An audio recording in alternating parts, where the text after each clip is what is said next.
ஒரு குட்டி ஸ்பாட். பொதுவா டேப் திறந்தீங்கன்னா தண்ணி தான் வரும். ஆனா இந்த ஒரு ஸ்பாட்ல போய் பாத்தீங்கன்னா ஜூஸ் வரும். ஜூஸ் வர்றது இருக்கட்டும், என்னென்ன ஃபிளேவர் இருக்குன்னு கேட்டீங்கன்னா ரோஸ் மில்க், பாதாம், பிஸ்தா, ஸ்ட்ராபெரி, சாக்லேட், பைனாப்பிள், டேட்ஸ், இப்படி பல வெரைட்டி இருக்கு. ரீசெண்டா பல்லாரம் போயிருந்தேன். இந்த ஒரு கடையை பார்த்ததுல இருந்து எனக்கு பயங்கர ஷாக். ஏன்னு கேட்டீங்கன்னா இந்த ஒரு ஸ்பாட் நான் சின்ன வயசுல பார்த்ததுல இருந்து இன்னும் வரலுமே இருக்கு. இந்த ஒரு கடைக்கும் எங்களுக்கும் ஒரு குட்டி ஸ்டோரி இருக்கு. ஃபர்ஸ்ட் டைம் இந்த ஒரு கடைக்கு நான் போனப்போ ரோஸ் மில்க் வேண்டாம், எனக்கு மேங்கோ ஜூஸ் தான் வேணும்னு சொல்லிட்டு தெரியாம கண்ணாடி கிளாஸை கீழே போட்டு உடைச்சிட்டேன். அவங்க அதுக்கு எதுவுமே சார்ஜ் பண்ணல. அப்போ நான் 3rd ஸ்டாண்டர்ட் படிச்சுட்டு இருந்தேன். இவ்வளவு வெரைட்டி இருக்கே, ரொம்பவே அதிகமா இருக்குன்னு மட்டும் நினைக்காதீங்க.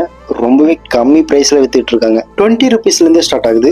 என்ன கேட்டீங்கன்னா பல்லாவரத்துல வெரைட்டியா ஜூஸ் குடிக்கணும் அப்படின்னா இந்த ஒரு ஸ்பாட்டை கண்டிப்பா மிஸ் பண்ணிட்டாதீங்க. இந்த ஒரு ஸ்பாட்ல எனக்கு ரொம்பவே பிடிச்சது எதுன்னு கேட்டீங்கன்னா ஸ்ட்ராபெரியும் பிஸ்தாவும் தான். இந்த ஒரு லொகேஷன் எங்க இருக்குன்னு பாத்தீங்கன்னா பல்லாவரம் சப்வேக்கு பக்கத்துல இருக்கிற ஆலமரம் இளங்கோவன் ஜூஸ் கடை தாங்க. இந்த ஒரு சம்மருக்கு கண்டிப்பா ட்ரை பண்ணி பாருங்க, நல்லா இருக்கும்.